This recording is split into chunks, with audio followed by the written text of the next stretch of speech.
Capcom leaks. And IO makes their drinks shaken, not stirred.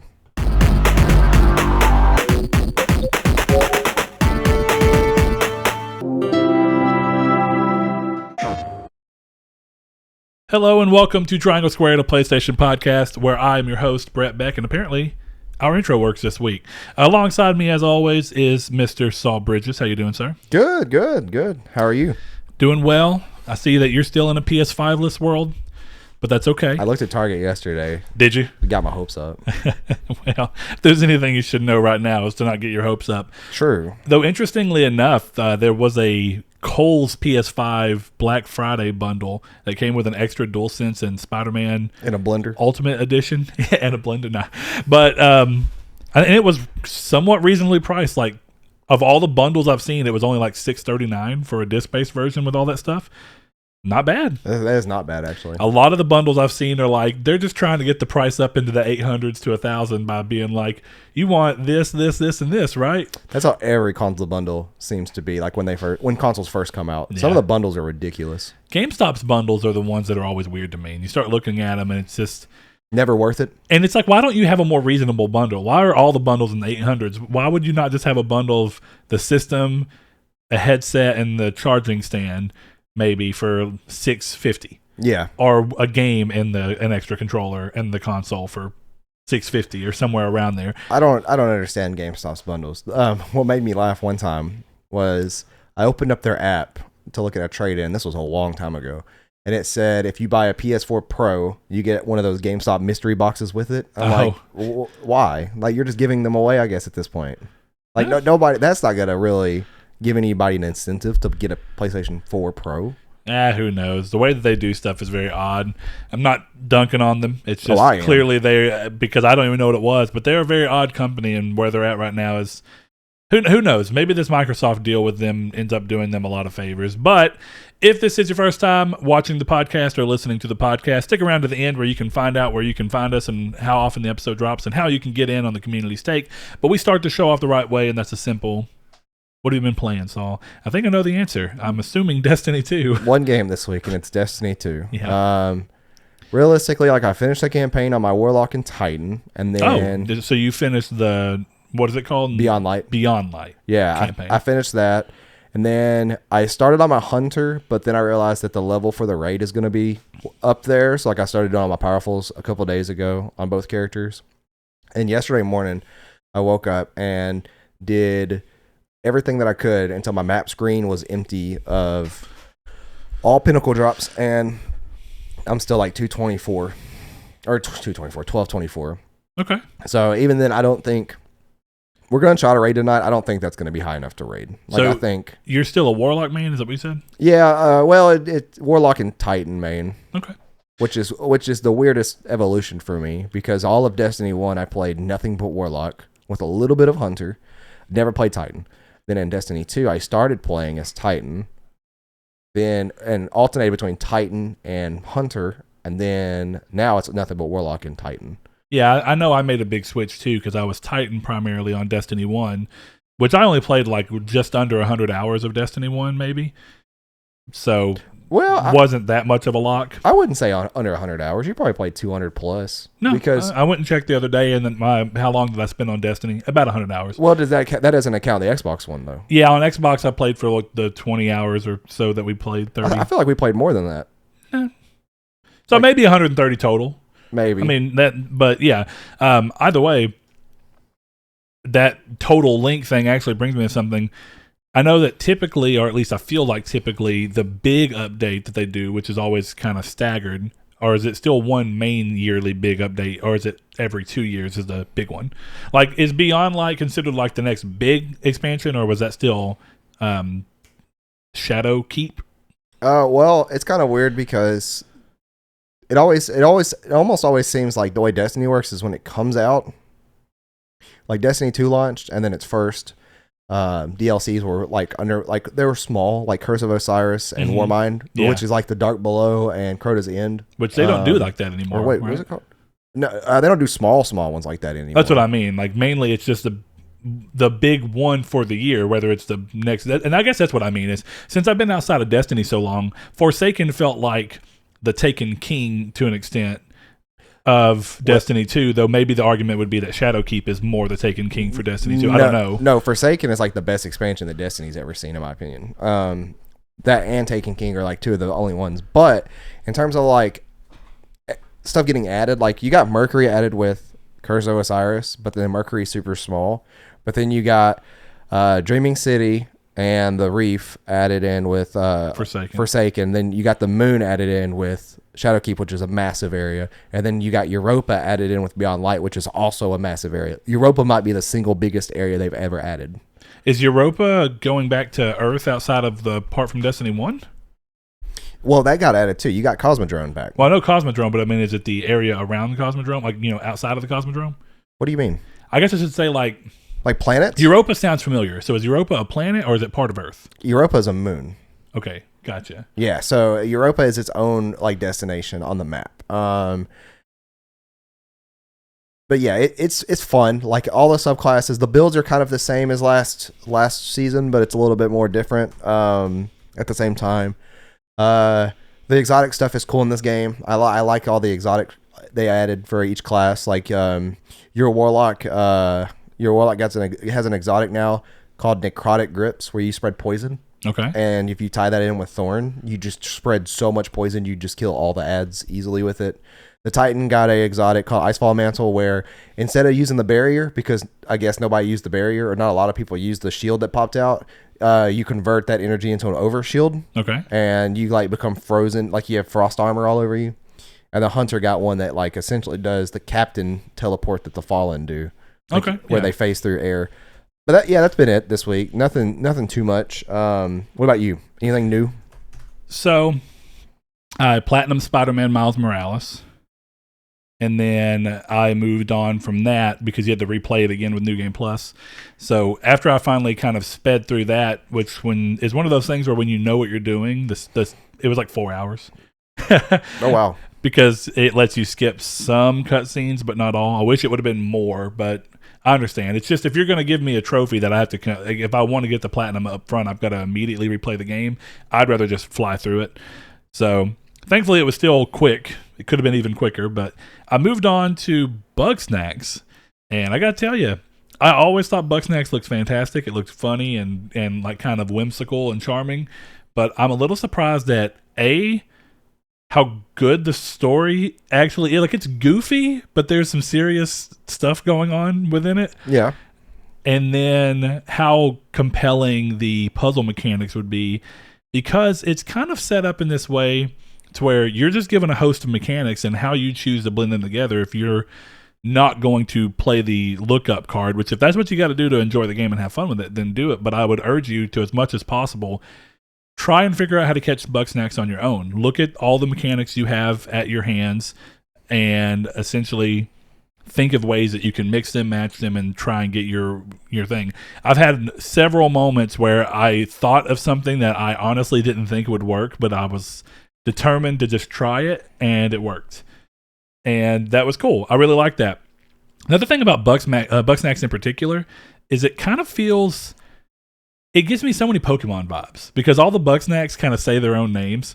So it feels like the old Pokemon thing. And of course, they are food that looks alive, which is somewhat now of a Pokemon cliche. But going through, I guess I would love a Pokemon Snap / Safari game where the whole point is you just going around and catching Pokemon this way, because it almost feels more compelling to catch Pokemon this way than at this point where I'm getting a little bored of catching them through standard battle. I don't know. This game has just made me rethink the way I view a Pokemon style game. And if nothing else, keep making the normal Pokemon games, but bring back something new with a little bit more of this in there. I just think it's kind of fun, and there's a story that could be told within it. But yeah, I'm really loving it. Probably going to go for platinum on it. I've been meaning to add it to my PlayStation Plus. You most certainly should. It looks like it's going to be there until February, whenever Destruction All-Stars hits. The other PlayStation games, they kind of moved off to it. But another cool thing about it is where I think Miles Morales and Demon Souls are lesser shows of the DualSense's features. Like, they're still there, and I still do enjoy it. I think that Bugsnax does a really good job of kind of showing it when you're running and sprinting. you feel each leg hit, and then it only vibrates just a hair on each side of the controller. So if like your left leg would hit, it vibrates on the left side. That's pretty cool. I like that. Whenever you're going to scan in the game, which you can move around and look and scan the bug snacks to learn stuff about them, which makes it feel like Pokemon Snap to an extent. Whenever you go to do that, the adaptive trigger clicks, and then the controller makes like a camera click noise, and it really feels like you're using like a camera with that little functionality. So there's a lot of cool stuff when you've got it's not necessarily realistic, but when you've got your slingshot pulled back for you to shoot sauces, it kind of is a little harder to pull back, and then as you're holding it, it'll click, click, click, and kind of like fight back on you a little bit until you let go. So see, I like that. That's fun use. Kind of like an immersive, like honestly, I'm surprised there isn't more of like a photography game. Because like when you think about it, there's that, and then there's Pokemon Snap, and like there's nothing else that has like a full-on focus like that. Yeah. By pun. But I intend to get into some other stuff. I'm trying to figure out what I want to do next. I mean, I know one thing I have next that you should get into for the new spoiler chat series, which we are going to be having an episode for Miles Morales popping up soon. So hopefully if you've played that, you'll join us for that discussion and see what we think about it, me and Chris. But I don't know. You've been talking about Destiny, and I've been talking about wanting to get back into Warframe, but I was wanting to wait until the PS5 enhancements hit, which I think they might have. So whether or not it's happened yet, I might just hop in, see where it's at right now, and if the enhancements are not there, just kind of play around. We were actually talking about how Warframe, and it's kind of ridiculous how they're still tied to characters. Your character's tied to the server, I mean. Oh, yeah. The way that your account is basically made. Because we were talking about something else last night, and then I was like, yeah, in Warframe, you can't delete your character because it's tied to the server. And they're like, well, what do you mean you can't delete your character? I said, if you start a character, that's your character. You just have to choose a different frame. Well, they said, what if I haven't played in 2 years and I come back? I said, you'll be just as lost as me who hasn't played in 4 years and wants to come back. Yeah, as far as I know, you can go back and redo the missions that teach you the stuff, but you've got to know what those missions are, or at least you've got to go try and look. Yeah. I'm not saying it's impossible. I come back and normally can play for 20 to 30 hours every time I come back with minimal problems. It's kind of like how it is with No Man's Sky, where you just hop back in and a lot's changed, but there's also some that stays the same. So, I mean, it's not perfect in terms of the way they do that, but... Well, No Man's Sky also sets up the world really well. It's like you crash land. Now here's your steps. Like it, because and you can clearly start a new character in No Man's Sky. But I'm just saying, if you didn't, I feel like it's a similar thing where it doesn't mean you'll be immediately familiar, but you can get to grips with it pretty quickly as long as you've played for a little while. Yeah. Even if you didn't, it's like Destiny. Even if I don't play in 2 years, I can come back and roughly understand how to play because I played enough Destiny. True. So ultimately, these are games that are very hard to forget as long as you've put a decent bit of time into them. It's like Anthem. Every time I come back to Anthem is months apart, but it still feels like I know what I'm doing, even if I've got to stumble a little more into it, but it's like I can play competently, at least. I wonder what the PS5 enhancements for Warframe will look like. Yeah, from the video, it looks really good. A lot more dense, environments and stuff, which is something I hope to see from Destiny. Different shading and different shaders for grass and stuff to really up the ante while also getting the game running at, 4K resolution and 60 frames per second, which I know is a goal for both Warframe and Destiny. So, true. But honestly, Destiny looks fine. It's not a bad looking game. So even if Destiny were to just make it 4K 60 with exactly what they have, I'm not blaming them. But I like that Warframe's going the extra mile to be like, we're improving our tree shaders and our grass shaders. We're gonna redo lighting and the way the reflections and shadow mapping works. But the argument could also be made that since Destiny was always a buy it to play it initially, that the game probably had a slightly stronger foundation than Warframe anyway, in terms of graphical choices, since it wasn't free to play. Yeah. But yeah, I have some plans of what I want to play next. I'm trying to work out where I want to put Sackboy: A Big Adventure because it looks really good. But I'm mostly excited for you to get a PS5 just to see what you think of the system in a more hands-on thing. It's like I get, and not that you even would, like I get that my PlayStation's here and you could, and somebody might argue, well, why wouldn't you? But I get it. It's not like I may play just enough to be like, okay, yeah, I'm still excited for it, but I want to still save some of the magic for myself. That's true. There's nothing like unboxing a brand new console for the first time. Yeah. All right, man, we're going to go into the community's take, but before we hop into the community's take, we're going to give a quick shout out to our sponsor for this episode, Manscaped. So if you want to treat your balls right, you can go and grab the Lawnmower 3.0, which helps you shave up nice and clean without having to worry about nicking your balls. And if anybody knows, nicking your balls is the worst. It is. So you got the ball deodorant, which Saul went on a big tangent about last episode. He loves it for work, and I do too. It works even though well. we do very different work jobs. And then the ball toner, which is pretty interesting. Every day. The thing about the ball toner that got me is I finally used mine the other day, and I kind of was like, it's tingly for just a second. Yeah, I don't have that. So you may get an added bonus with yours. I It's not crazy. It was just like I was reading it and I was like, okay, this is an interesting basic idea. But hey, you know what? Treat your package with the whole package. And guess what? If you get the perfect package 3.0, you get like a cool leather bag. Look like even if you don't travel. I don't even really use these things, but they're nice. Yeah. Like I don't travel with my stuff like that because I don't. But you have a cool bag. Yeah, I should say I've not traditionally used those, but I found myself using it because of this. True. I mean that's you don't always get a premium leather bag with all your stuff. But take it from somebody with sensitive skin. The stuff works well. And hey, you might be one of those that, you like to go a little wild down there. Well, guess what? Christmas is right around the corner, and this is a perfect Christmas gift. Give one to your dad, make that Christmas fun. But for those that are curious as where you can get it, check out manscaped.com and use discount code SQRD for a good old 20% off your entire order and free shipping. Yep. That's SQRD. Thank you all for supporting us, and this is the perfect way to do it. And if you can't, that's okay. All right, we're going to get into the community's take real quick.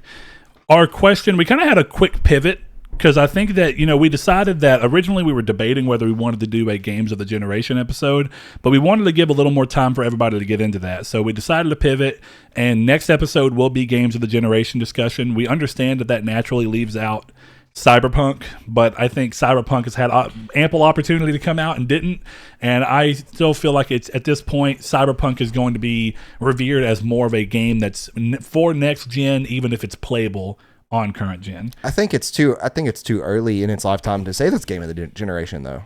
I think that's also the thing. It's like, well, but at the same time, not that I think it will happen, but I wouldn't be surprised if some game that came out this year is someone's game of the generation. I do like to feel like there's a little more reflection involved, but mainly I just think that Cyberpunk is just going to end up being a PS5, Series X, and PC game that happens to be playable on Xbox One and PS4 in probably a lesser fashion. I would love to be proven wrong on that, and maybe it will end up being I shouldn't say a posthumous, or posthumous, hate that way that's pronounced, but it could come around and end up being remembered as a game of the generation for PS4 and turns out great, but a lot of the gameplay and stuff that people are talking about, and the reason it was delayed to begin with was because PS4 and Xbox One base models were having a really hard time playing it. Yeah. While next-gen consoles were being able to benefit from Game Boost, probably to help hit whatever marks it needed to hit. So hopefully. It is what it is. But ours was pretty simple this week.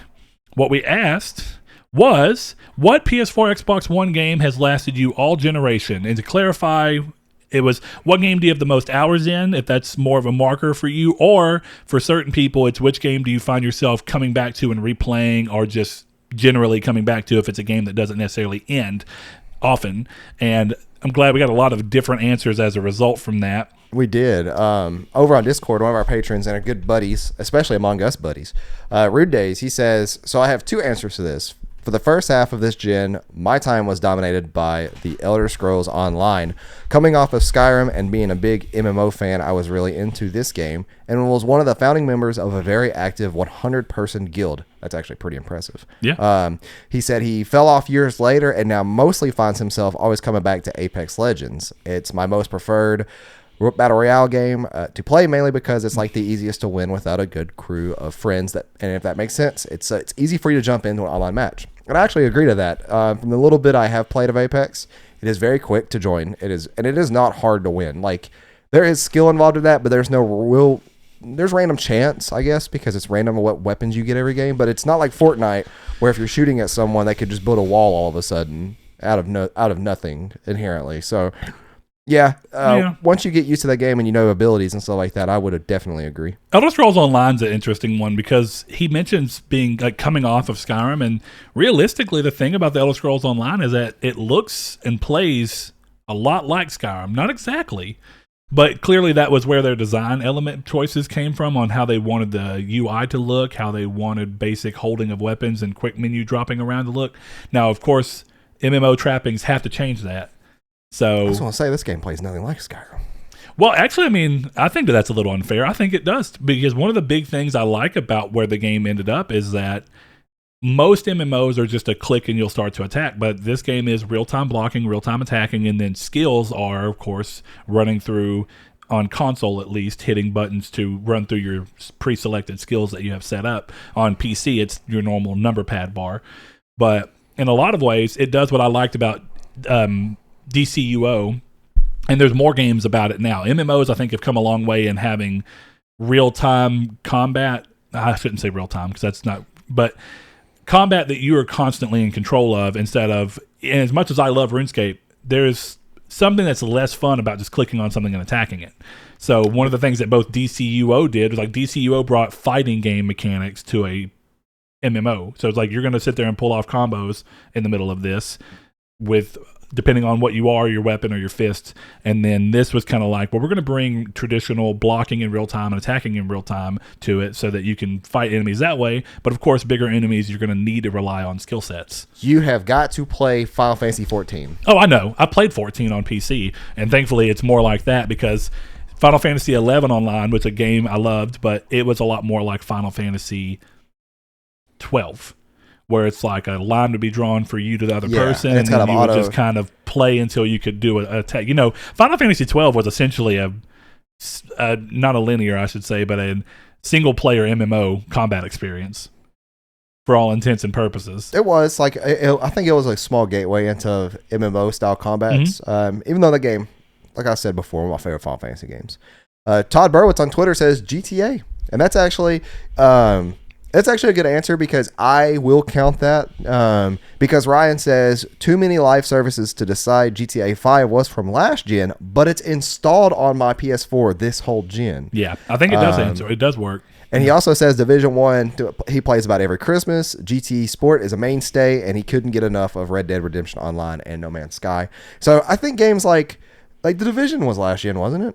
Didn't Division on PS3? No. Was it not? It's no, just that close to launch of this, I guess. Yeah. But there's a couple games like GTA 5 and you know what? I think that Elder Scrolls Online was actually a cross-gen game. I think it was too. So I think those count because it's time sync on this. Was it? Like honestly, I think that those games have a say in Game of the Generation for a very specific thing we'll talk about next episode, whether it becomes Skyrim, Grand Theft Auto, anything that came from... Okay, it wasn't. Elder Scrolls Online was not on last gen or PS3. When you said that, I thought about it. I was like, was it? Because I don't remember it being. But you're right. The games that came out close to that are a little hard to separate in your mind.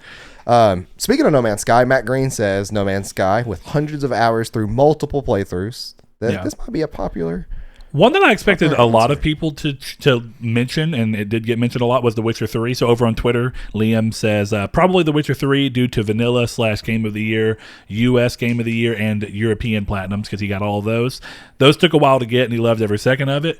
And, you know, over on Facebook, we had a lot of people mention stuff too, and one of the ones over there was also... Oh, no, I'm wrong. It was Discord, yeah. Rude Cold. He said, I tend not to go back to games when I finish them unless they have story DLC, which is not what I do. The Witcher 3 is the game I've largely spent the most time in, especially when going back to play easily the best DLC content on offer. And I'm a little surprised that Ryan didn't mention that, because Ryan has told me multiple times I need to play the DLC from The Witcher. And I know I do. I just don't see it happening. There will be one time in which I'll have a lot of free time. And once I've watched the Witcher Netflix series to get more about the world, to care about it more, I'm going to jump into The Witcher 3. Yeah, I think my way to attack it is to play The Witcher 3 when the next gen upgrades go, and then play all the DLC while I'm currently playing it. That way I never leave the game. Because that's the only way I can play DLC, is if I play it while I'm playing and my brain's like, this is part of the game. Yeah. Just keep going. I think, honestly, that's Dark Souls 3... And not Demon Souls, but Bloodborne has taught me that. And speaking of Bloodborne, our good buddy, old friend of the channel, Jehudi MD says Bloodborne and Final Fantasy VII Remake. Interesting. A game that came out this year made his list. Yep. Yeah, that's a big one. Got some more over on Facebook. We're going to get 2 more, I think, is a good way to go. We have Destiny. This isn't any one answer, but a lot of people mentioned Destiny. True. Clearly it was going to be on there, so I'm not surprised. Rainbow Six Siege is also another one that was brought up by a lot of people. But 2 that are a little more interesting. One of our good buds and someone who we know personally in our day-to-day lives, Andrew Miller, says, does Final Fantasy X count?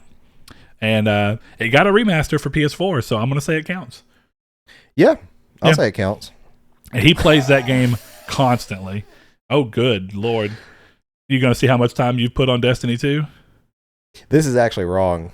I played 66 hours according to Steam yesterday. Oh, okay. Of your PC play? Yeah. But Destiny 2 on PS4 alone is 835 hours and 53 minutes. I'm almost at 836 hours. Good Lord. 245 on PlayStation 4. We have another one here. Kiki, one of our long-term patrons. I mean, he's been a patron forever. Thank you, Kiki. We love you, buddy. He says, Kingdom Hearts HD 1.5 plus 2.5 remix. May your heart be your guiding key.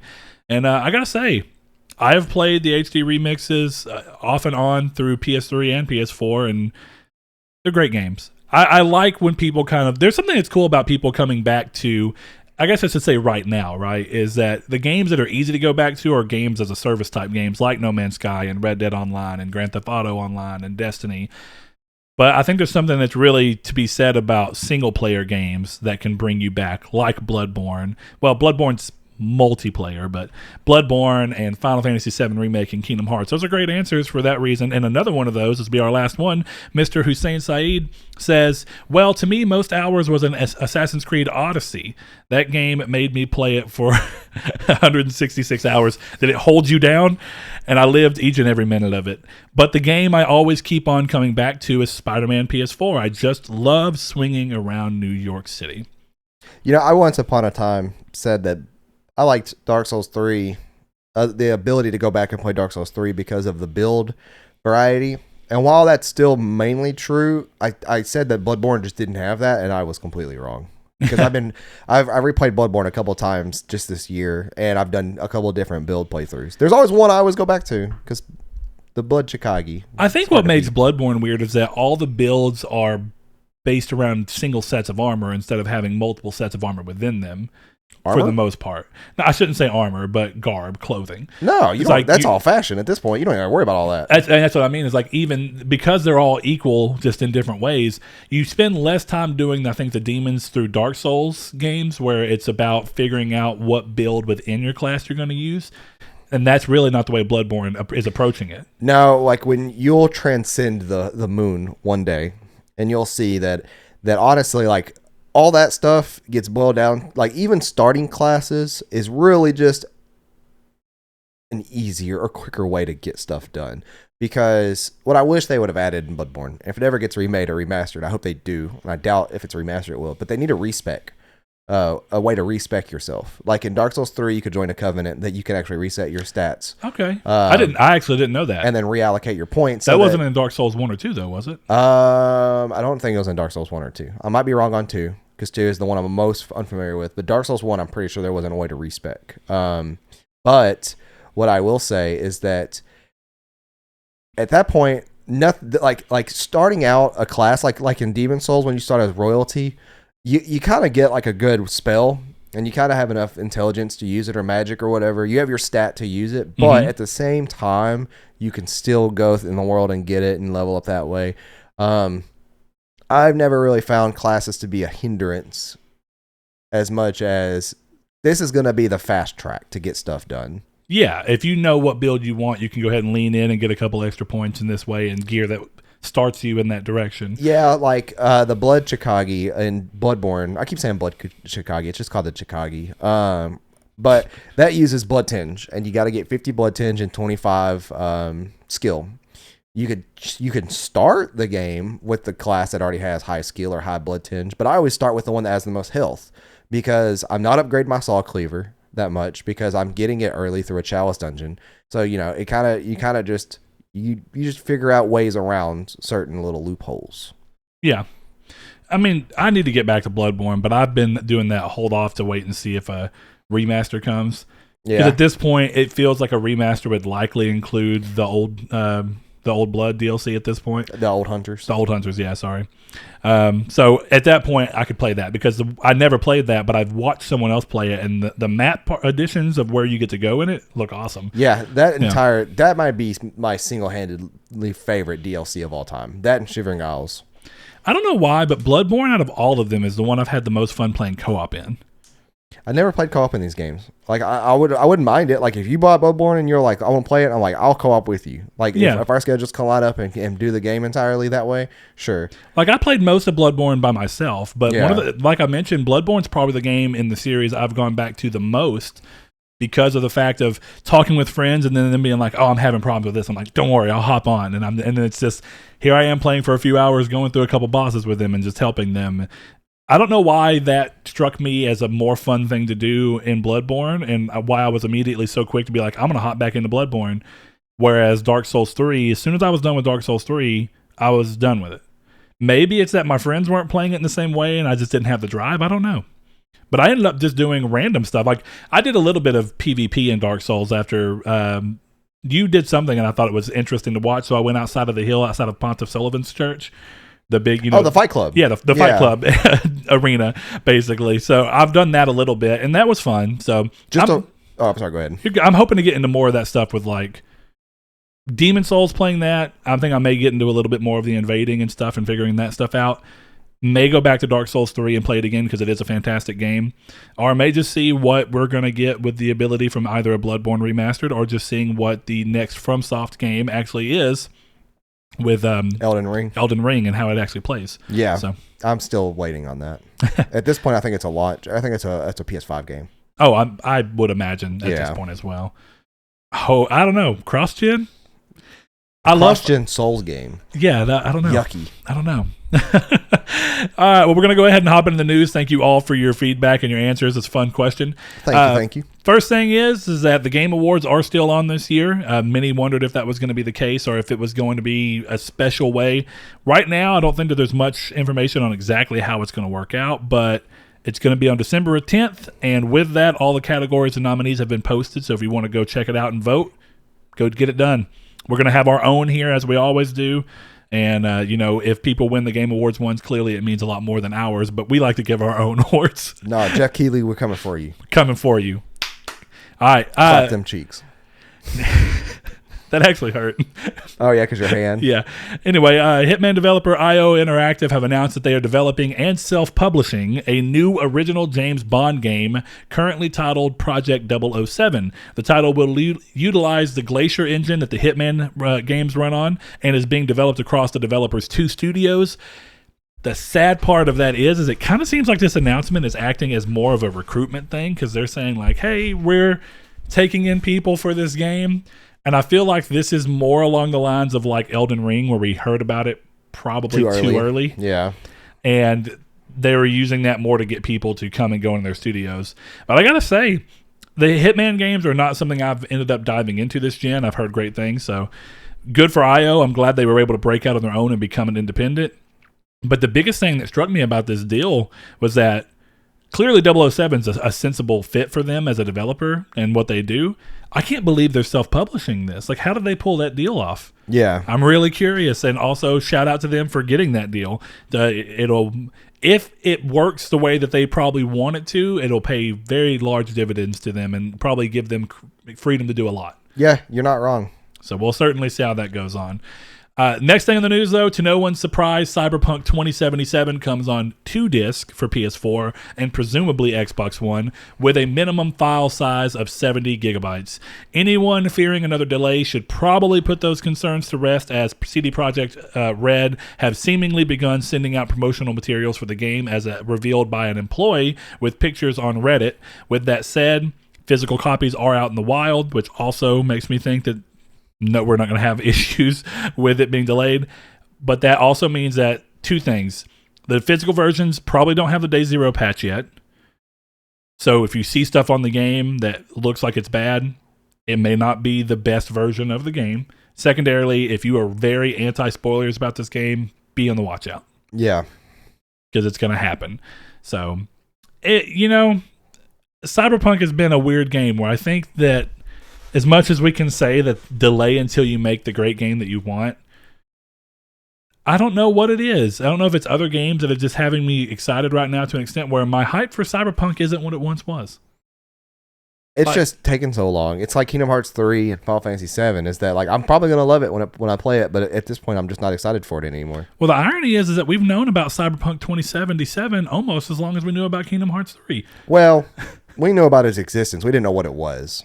True, but that was also true of Kingdom Hearts 3 at that point and Final Fantasy 7 Remake. But you can But all I'm saying is that all three of those games have gone way too long before coming out. True, but you can have an idea of what a Kingdom Hearts 3 will be or Final Fantasy 7 Remake would be. You don't have an idea of what of Cyberpunk. A new IP. Yeah, it's kind of hard to gauge excitement on something you're not entirely sure what it is. It could be like Shadowrun and be a tabletop or something. Yeah, I said tabletop, but a strategy game. Yeah, boy, Shadowrun. Remember when they made Shadowrun a first-person shooter? What? When? Back on, maybe I'm getting the names mixed up, but it was a 360 game. Really fun, actually. You are kidding me. You don't remember this game? Oh, I do. Maybe it was a third person. No, it was first person. Yeah, I do remember that. I never played it, but I remember seeing people. I remember it. It was really fun. Huh. Really fun game. Interesting. Yeah. All the classes had different abilities and stuff. It was super good. Yeah. Isn't the original Cyberpunk thing based off of a board tabletop game as well? game? I think so. Or I might be wrong, game, I should say. I think I've heard that somewhere. Yeah. I know that the creator for it, the original source material, is working with them on this game. So that's cool. Either way, be careful. Be on the lookout. I know that there's a lot of listeners who are trying to exist in as little information about Cyberpunk as possible. So be careful. Next thing up, Black Friday starts early this year with the PS Store having deals going from now through November 30th. Tons of big games are on sale. Of course, The Last of Us, Ghost of Tsushima, big games from this year. All of the PlayStation Classics, or whatever they're called, the PlayStation Collection, the red-cased ones, are out, so you can get things like Horizon and God of War and a bunch of other games for $10, which is pretty cool. And, of course, there are PS Plus and PS Now savings to be had where each service is 25% off of a year sub, which is pretty good. So if you want to stock up now and get you the next year in the bank for a little cheaper, good time to do it. Absolutely. This next one's cool because I've seen a number of games do this. So Shadow Complex Remastered, which is one of the few titles that was originally on the list of backwards compatible games from PS4 that would not play on PS5, has since had the team go back and patch the game to make it where it's runnable on PS5. So that's cool because that preserves the game's legacy for another generation. And while I don't think the list was very big and a lot of the games for a lot of people were unknown games, I think that as many games that can come over being patched is a good thing. And people who love Shadow Complex Remastered now get to continue playing it, maybe even in a slightly better form. I've never heard of this game before. It is a Metroidvania game. And it was I think it was a downloadable title on the 360 that eventually got remastered. It's just a 3D side, and if I'm remembering, the actual gameplay is all side scroll. Yeah, it looks like it. Well, it looks like some weird 2.5D, as they call that. Well, it looks like in this one you're driving a mech as well in some segments. So are you telling me Nier stole from this? Well, I doubt it, considering the original Nier came out in 2010. Unless you're talking about mechs in particular. No. But, yeah, I remember seeing it. I've never played it. Clearly, there's a renaissance right now going on of Metroidvanias, or there has been for the last few years.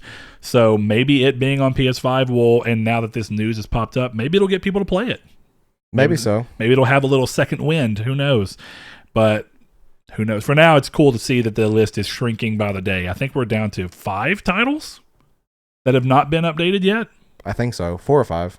Yeah, one thing I forgot to put in the news, but I'm going to go ahead and say it while it's on my mind, is that PlayStation have gone on to confirm that PSVR games are getting updated to be able to benefit from the PS5 in the same way that PS4 titles have been, where they've been patched to run at 60 frames per second at their highest possible resolution. Yeah. What was cool is that one of the big blockbuster games for the VR, which is London Studios' Blood and Truth, has been patched to run at up to 4K. It's an adaptive resolution so that it can scale down if it needs to make sure it hits its frame rate target.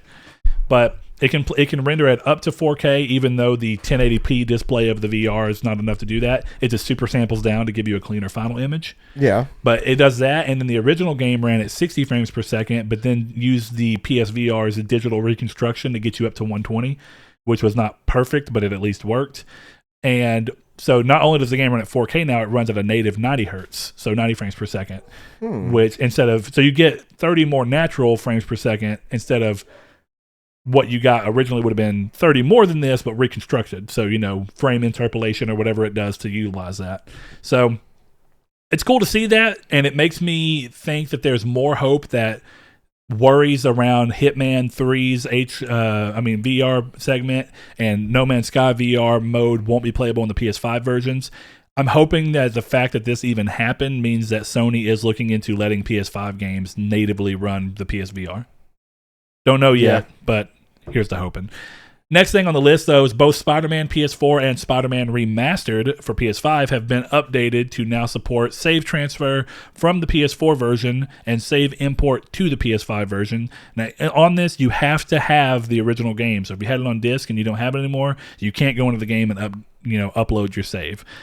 Be mindful of that. Even if you got rid of your PS4, but the save is on the cloud, then you can go download a digital version if you still had it. Put it in there, send your save up so that you can play the remastered version with your original save if that's what you're into. It may not be the best case scenario because you have to have the original game and all these different things, but at least they listen to some degree. The update also aims to solve issues with Spider-Man and Rest Mode on PS5, which both Spider-Man Remastered and Spider-Man Miles Morales have had issues crashing the game on PS5 and to some degree actually even breaking consoles. Which is nuts. Yeah. And it's only been with those games, interestingly enough. So, not a great show for cross-gen, True. Did you just put your foot in frame? I did. That's for all the feet people out there. Yeah. Hey, go to Saul's OnlyFans. Let's see. We are, for those that are scrambling over, it's going to be at 41 minutes and like 53 seconds. Time stamped. Good math deduction there. They're dirty. Yeah. Good Lord. If you like seeing feet with socks on them, then do we have the show for you. Next thing on the list, Neo and Neo 2 are coming to PS5 in remastered form via the Neo collection. The games will fully utilize the system's SSD and run at higher resolutions and frame rates. Owners of Neo 2, which right now, at least last I checked, is on sale for $10, will be upgraded to the next gen version free of charge, but Neo Remastered will need to be purchased separately. I'm assuming since it's an older game that needed more work. Yeah, and it was on PS Plus like twice, I think, wasn't it? Neo original? Yeah. I don't think twice, but it was on PS Plus, and then maybe it was on PS Now. Yeah, I definitely have it. I don't, but I can't remember if I bought it or not. I still need to beat that game. Me too. I'm about 3/4 of the way through, if I had to guess. I think I'm a little bit farther. Yeah, I still need to beat Sekiro, and I'm on the last boss. I still need to beat Sekiro, but that's another game I might be playing on PS5 since it runs at a full 60 frames per second on PS5. Oh, yeah, you're right. I'm going to wait. Come on, Bloodborne. You're next. Next thing up, a rumor surrounding a collection of both Red Dead Redemption, seemingly remastered, the first title, and Red Dead 2, also with enhancements for next gen, coming to PS5 and Series X, was spread with a screenshot of an Amazon listing for the title with the case art and all as its proof. The listing was cited as taken down, but many users noted that it seemed to be an edited HTML with a photoshopped image for the cover art. So this is something that you need to always be mindful of. It's really easy, and you may have seen people posting jokes before where they go to their PayPal and edit it to where it looks like their PayPal says they have $4 million. They're not photoshopping that part. You can go into anything, inspect the element, and then actually find where it's at and retype what you want, and it'll say anything you want. It's the way that basic coding works. So if you have even a little bit of knowledge of how a website is built, it's pretty easy to go in and change these things, including what pointer it's using for images, so that you can slide in a photoshopped image. So this has been basically confirmed as fake. That doesn't mean that a remaster collection won't happen, but take it with probably the largest grain of salt of anything here. But while we're on the rumor train, Capcom also seemed to have fallen prey to a leak of its project schedule for the next 4 years. The leak, if true, reveals plans for Resident Evil Outrage, for the fourth quarter of 2021 next year. Dragon's Dogma 2 for the second quarter of 2022. Street Fighter 6 for the third quarter of 2022. Mega Man Match for quarter 3 of 2022. Resident Evil 4 Remake for Q4 2022, which actually lines up with the reports about Resident Evil 4 Remake being a 2022 game. Monster Hunter 6, second quarter of 2023. Onimusha New York, fourth quarter of 2022. I accidentally skipped that one, which is really interesting that Onimusha would be coming back. Yeah. Biohazard Apocalypse, so another Resident Evil game, is seemingly for quarter 3 of 2023. Super Street Fighter 6, following their normal super, and ultra, for Q4 of 2023. Final Fight Remake for the second quarter of 24. And Power Stone Remake for the third quarter of 24. Resident Evil Hank for the fourth quarter of 24. That takes place in Arlen, Texas. It's about Hank Hill. How's it feel to read the drop? That was so weird. Also, I would absolutely love a Resident Evil game where you get Hank Hill to come through. It's like, these damn zombies are being a menace. I would love that. And then you could have Bobby be a playable character and he swings around a purse. Oh my gosh. Kicks the zombies. Somebody go mod Resident Evil 4 right now for that. Oh, it's absolutely possible. If you have any skill in developing, I would love to see that. I might even pay for that if Capcom would allow me. I wonder if this is a thing. Bobby Hill. That's my purse. But this is a big list. And the only thing I'll say about this list is that it kind of reads as a big-time Capcom fan kind of giving out their just dreams. But it also, some of it seems plausible. I think that Monster Hunter suddenly making it really big shows them that there's the potential for all of their IP to come back with a kind of switch up in style and more of refinement to come back and do something big while also being kind of an honor to their previous games. Capcom's been in a great place. They got a ton going on. So I think Dragon's Dogma 2 seems like a possibility. And I know there's a lot of people that'd be excited for it, Ryan being one of them.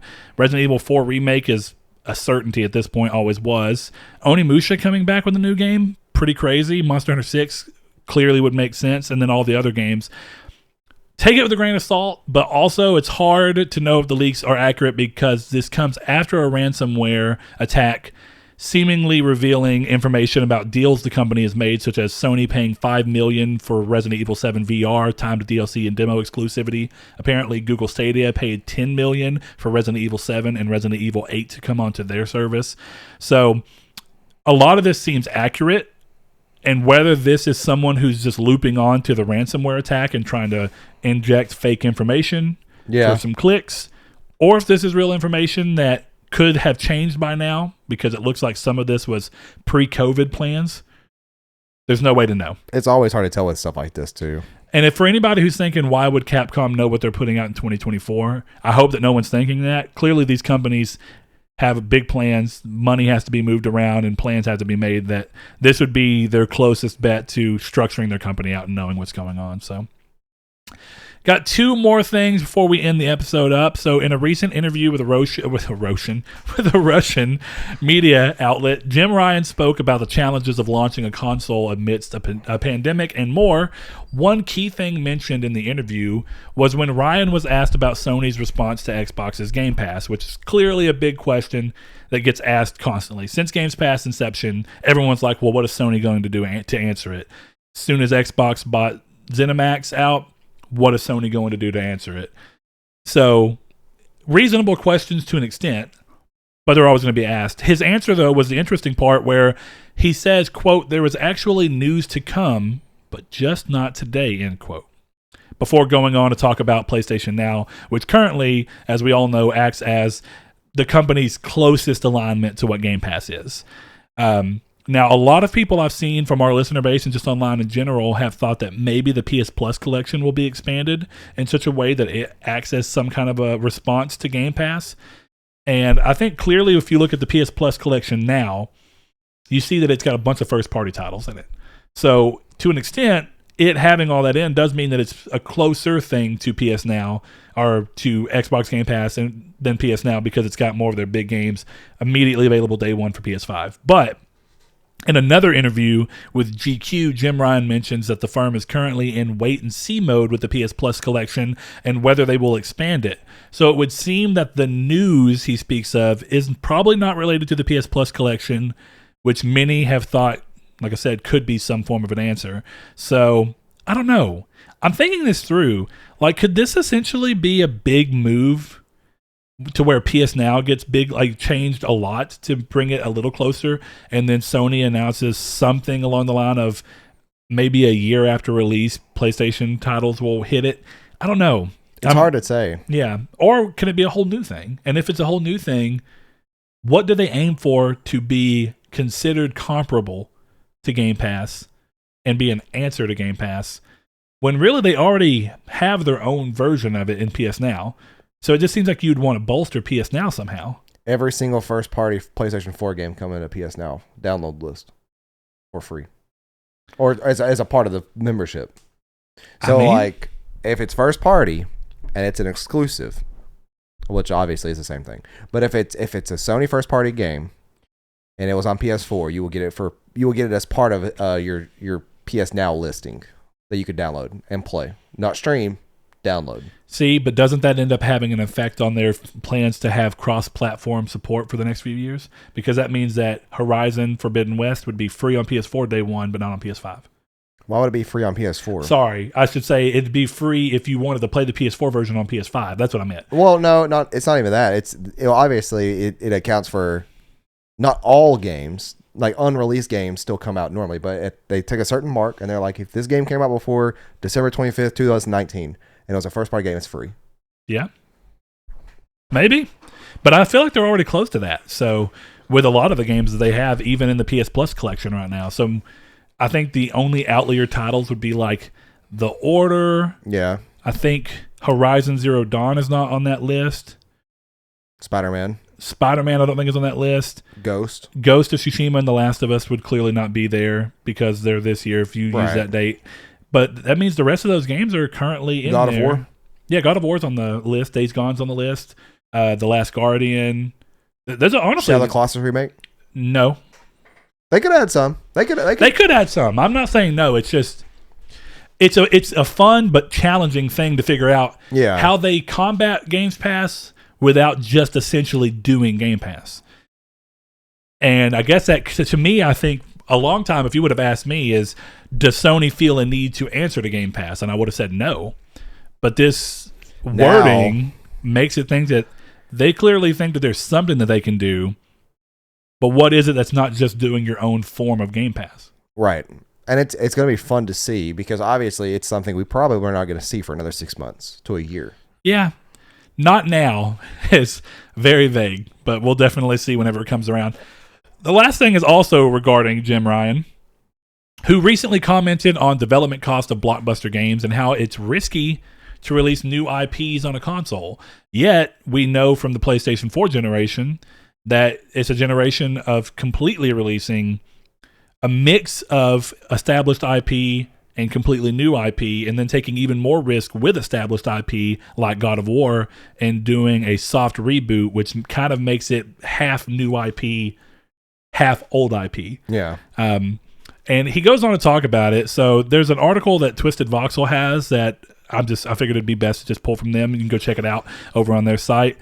And it was kind of breaking off of talking about Ghost of Tsushima, which is one of the last games for the PS4 life cycle before PS5 hit. It's also a new IP, and it's gone on to become the fastest and best-selling new IP on the console in the period of time that it has, even outperforming things like Horizon Zero Dawn and whatnot. So when you have that, he was talking, and this was in that GQ article, he says it's, quote, very risky maneuver, citing the larger development cost that's associated with blockbuster games. And then he goes on to say that's certainly the strategy with which we launch when it comes to games that we make ourselves from worldwide studios. I humbly submit that we've never been in better shape than we are now. The studios over the course of the PS4 generation have really come on. It's a real point of difference for us, and we intend to continue to grow that capability. We've invested a lot organically over the course of the PS4 generation, more than people realize. We've added Insomniac Games, Spider-Man Morales developer, through acquisition. We're making great games now, and we certainly plan to continue making great games. The thing with those blockbuster games is that they need a box office release. They cost more than $100 million to make these days, and in order to be able to do that and bring new IP to the market, which is a very risky thing, and we did 4 times in the PS4 generation, you've got to have a box office release. I don't like this in a way. I mean, I do. Like, I don't like that analogy because it's a very one-sided analogy he's saying, because obviously there's a second part to this. And if you're going to compare it to a box office release, I'll do the same. Not every movie company, not every director can afford a Marvel-esque movie. Yeah. That's why you need strong, independent studios. A24 making Hereditary is like Team Cherry making Hollow Knight. It's going to cost, it's a pretty chunk of change to do, but you're still making something relatively cheaper than The Last of Us 2, Uncharted 4. So I think that I don't like the way I just don't like this conversation really, because it's very one-sided, and I get that the things that are always talked about are games like The Last of Us and stuff like that, but you still have games in this day and age, like Hollow Knight is my perfect shining example of a game that sought so much praise and will forever, and when Silksong comes out, it'll surge again. Yeah. And that game is not on the same level in terms of cost to production than The Last of Us 2. Yeah. You need to acquire these strong indie studios, because you've already set an expectation that all your first-party games are nothing but these big AAA titles. And I think that was fault number 1 in a way, because they failed to do what we've asked this gen is, where are the indie titles? At the first of the gen, they were all heads on board. They were supporting it. They were very vocal about it. We haven't heard that in 4 years that they've talked about indie titles in that same regard. Well, because now you have games like Bugsnax. That game probably didn't cost as much to make as Demon Souls, but it's there. It's a cute game. Yeah, it works really, really well. So I get that you're saying that these blockbuster games cost $100 million to make, but do they not sell over $100 million? So I think that I kind of get where you're coming from, but I think you're inferring a lot about what he's talking about. And partially because he's only talking about the biggest games. I guess one thing I'll say about Sony is that they've clearly put a lot of effort in a new IP that have not hit these marks, and they still supported them to a lot. Like The Last Guardian is a new IP. It's from a series where it's a new IP, but with I wouldn't say baggage, but with the acclaim that comes from Shadow and Ico. But still a very niche series. But it is a very niche series, exactly. And not even technically a series, but it's at least made by the same developer. Right. So then you also have examples like The Order 1886, which was, again, an expensive game in a lot of ways, but also a way smaller studio than normal. Right. So it ended up being cheaper to make in comparison to a lot of things. But I think more recently there's better examples like what they did, and that's why I want to go look up and make sure I don't forget any other ones. But, we have a lot of games they've put out and gave tries and chances and just went through. Some of them did well and some of them didn't. So there's Killstrain, which came and went. That was that Sony San Diego game. Sadly, it didn't come around. The Tomorrow Children was made by the people who make, if I'm not mistaken, the Pixel... what are those called? Pixel Opus? No, Pixel Opus, which is another game I'm going to get to. How am I forgetting the name? That's going to kill me. I already know it. I was already wanting to bring it up. The one with the paintbrush. Yeah, I can't think of what it's called either. Concrete Genie. Yeah. Concrete Genie is another great example of that. And Pixel Opus's first game, which was... Entwined. I didn't know they made that game. Yeah, there was that. So across the board, all I'm saying is that Sony have put out plenty of games. Astrobot Rescue Mission, Astrobot Rescue, or Astrobot's Playroom that we have right now. They've done a lot on VR that's smaller. So they are not foreign to doing smaller games that I think do get a lot of praise and stuff. You never know when you're putting a game out until it's out whether it's going to be, Hollow Knight's level of success or not. You can hope so, and then it just doesn't happen. They put out that Erica game earlier this year, which was like a smaller budget title where they're letting creatives do their work. And I think Sony, regardless of how much they actually talk about it, they do a good job of actually putting their money behind interesting titles and just giving them a chance to win. But yeah, this interview is clearly talking about all the new IP that they've done. And he says 4 times this gen. Well, they've done new IP way more than 4 times this gen. It's just only been 4 times this gen have they been very risky in terms of the monetary standpoint behind them. So I understand his need of saying, like, for these most expensive games, sadly, just like in movie theaters have gotten to the point where it's so expensive to put your movie in theaters that a lot of movies that make it to theaters are only the blockbuster Marvel releases or someone who's trying to compete against Marvel action in that movies, space, where they're big action movies and stuff like that. Dramas, horrors. More and more movies are taking the route of going and being like, well, we're going to be an artful piece where we make what we want to make and we put it directly on Netflix, or we do a deal with Netflix, or we do a deal with Amazon. Yeah, or what is that? What's the horror one called? Oh, Shudder? Shudder. No, is it Shudder? Shudder. Okay. Yeah. And there was one that came out that was made throughout COVID in relation to it. Yeah. So those things happen. And I think Sony's been good about that. But like you said, I think what we've complained about this generation was Sony's lack of being vocal about the deals they make with indie games. It's like they made deals with indie games early on and they pushed them really hard. And now we've seen that coming back with Bugsnax, but is this just a repeat of last gen where we see them pushing it real hard early days, but then they make deals later but don't really push much of the marketing for it. And see, Bugsnax is a good example of what I mean, is that he's touting this as very risky. Of course it's very risky. You're investing all this money, payroll, time, energy, materials, into this game that could flop. Like, Ghost could have flopped. Like, I'm not saying it deserves to flop or none of that. I like that game, but it could have flopped. They could have made something in that game that made the game break or something, and it took them months to patch it, and then they couldn't have fixed it. That's a risk. But at the same time, the whole connotation of it being very risky, there is an answer to the other part of it, of like, it is very risky to make these games, but then we could also make these indie titles that are high quality with much less risk. Or back them, because that's really what Sony does. They have examples of where they've bought the teams started them from the ground up, like Pixel Opus, where that's a first-party studio, and that's great. And I think that there's a high chance that Housemarque ends up being acquired by Sony. Need more of these. I think they need a lot of those. But I think what they typically do is things that we've seen this gen, like with Fall Guys, right? Fall Guys and Bugsnax, they don't own those companies. They're just being like, hey, we're going to back the game. We're going to do a bunch of promotional stuff for you, and we're going to. And now, who knows exactly what the deal is behind the scenes? I'm sure there is one, but we're going to back the game. We want it to be on PS Plus day one, just like they did with Rocket League. I think Rocket League is a really great story of Sony's partnering, doing something big to the gaming industry, even if it wasn't necessarily something owned by Sony. I mean, Rocket League was I think a lot of the reason Rocket League was probably always going to be a phenomenon. But Sony, it was just that extra kick. Sony seeing that and knowing that and putting it on PS Plus to give it that chance and then it paying off, I think is a big deal. And I think it did a lot for PS Plus and for Sony and clearly for the game. It's a very mutual, beneficial relationship. Yeah, I agree. And I think we saw that again with Fall Guys. But to your point, there is that mix of Sony has got to start getting better about talking more about these small deals, which again, we're seeing right now. But is it just because it's the beginning of the new generation and they're trying to bring people in, and once those numbers start kicking and doing really well, do they stop again? What is it? We haven't. It's weird because like Jim Ryan was not the president while all those decisions were being changed off on the PS4.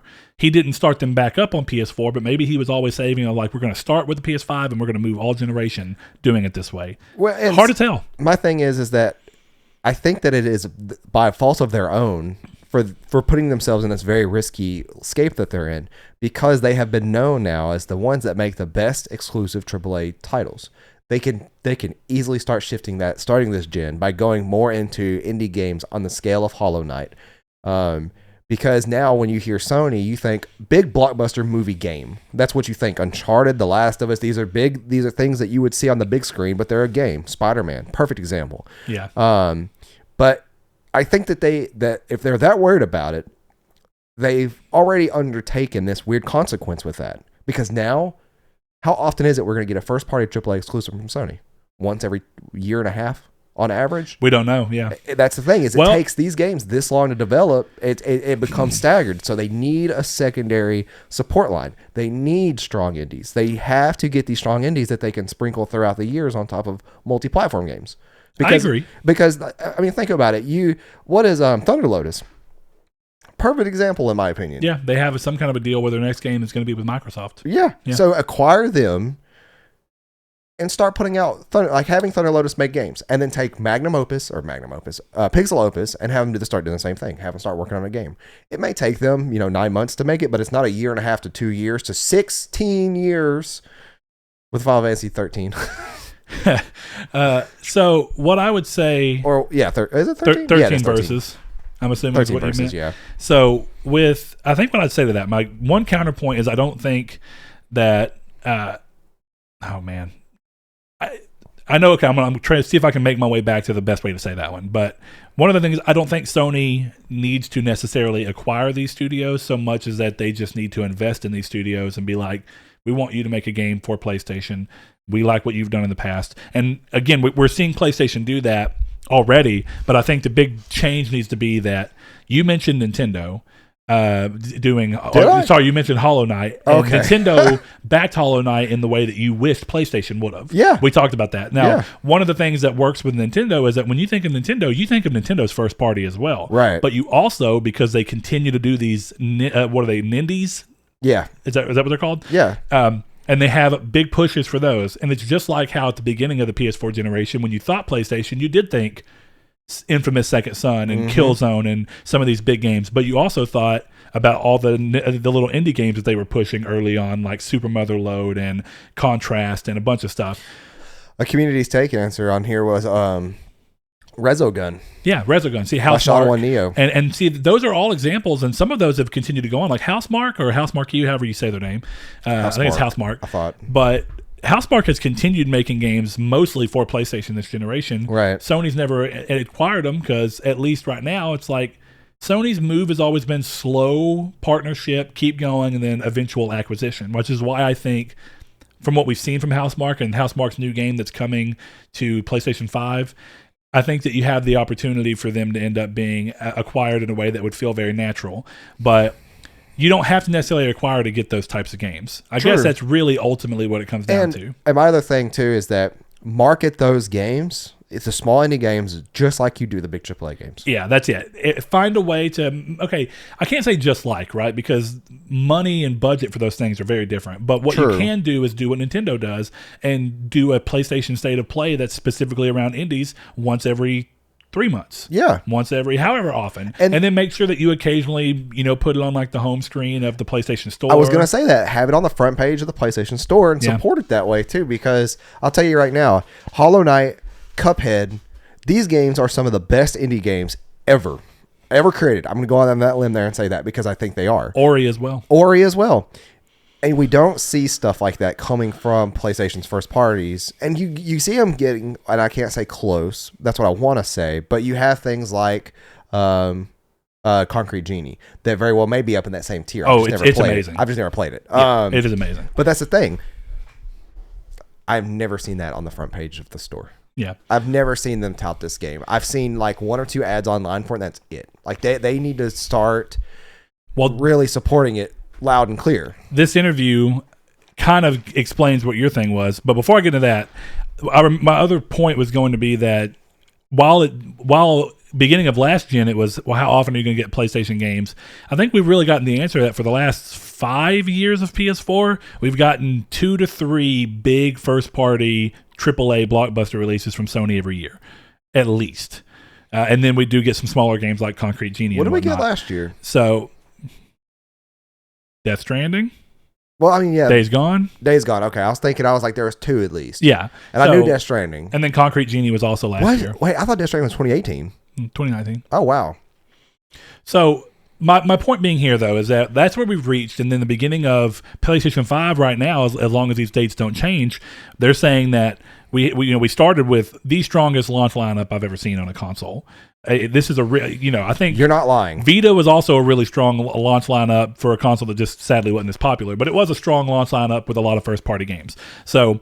But you have that, but then continuing on the early year of the PS5, Horizon is meant to be a first half of 2021 game, is what they're estimating right now. Yeah. God of War is 2021 right now as well. Probably Q3. Gran Turismo 7 is 2021 right now. Those are 3 big blockbuster games for Sony that are coming out in the first actual calendar year of PlayStation. To be fair, though. And that's so if they keep that up, I get your point of, yeah, the games do take a while to come out, but Sony have figured a way out to rotate their studios around to where you're going to get 2 to 3 big games per year. Now, that does not mean that they shouldn't also keep PlayStation constantly in the mind with exclusive indie games, either whether it through acquisition or through deals, which again we see right now, but push it more. Make it to where we always think about PlayStation when we think of those things, and that's how, in a way, I think you combat Game Pass by being the place to where a lot of people would expect a game like Concrete Genie, even actually, if that game were to come from Microsoft, or even if it was through a deal, it would be on Game Pass. Yeah. You'd see a game like some of the earliest games, like Contrast or like Super Motherload, as an immediate deal that they'll do on Game Pass. Well, the way you do that is you take some of those games that people love about Game Pass and your ability to try and play them, and you get it to where it's like, hey, if you like those types of games, come play them on PlayStation. And because that's the only place you're going to get to play them. But what you were talking about with never showing those things, and I agree that that's a problem, you end up in this thing where, he's talking about it, you've got to have a box office release. And I think what they're running themselves into is that you only ever have so much marketing dollar. And if your biggest games really need to be marketed in such a way that they actually perform the way you're hoping that they do day one, like Ghost of Tsushima did, selling 5 million units really, really quickly, right? Then I'm sure it's a really hard thing to balance of how do we market the games that we actually have a need to market to make back our money on versus how do we market games that we put a deal in that are a little less risky.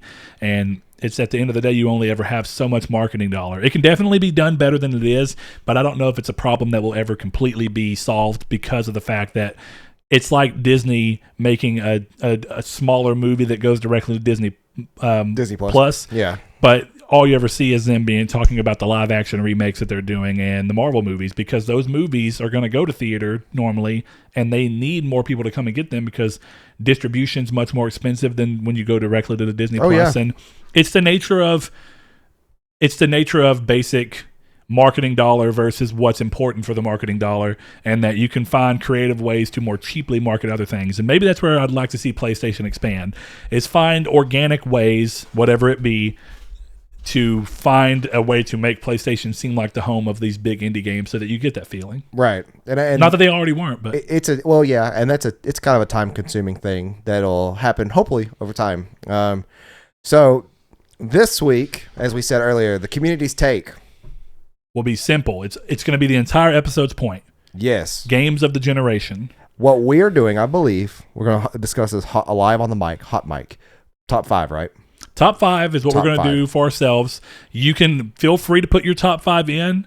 If you just want to shout out one in particular, you're more than welcome to. But what we ask is if you're going to give a top, we would like to go off of the order. I'll say that better, actually. Not the game. Not the game, but the order of which you put them in, because what we want to do is determine a game of the generation for the entire community.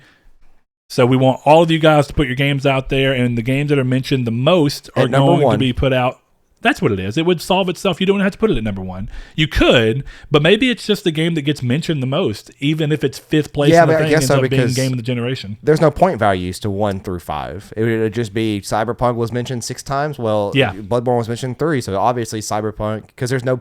Yeah, we mentioned the game that's not going to be part of the conversation. It's an example. It's a hypothetical. We want to hear from all of you so that we can finally determine our community, our listener bases, community game of the generation. There will only be one game of the generation, but we can give the runner-ups as well based off of what numbers we get in. So that's going to go up Monday when this episode airs. You will have 1 week to get this information. You better think on it. To us. It's 5 games. And you could throw in, because I think on the episode we'll do it too. I'll throw in some honorable mentions, but we'll do our top 5. And what we could do, and what I plan on doing, put them in order if you want.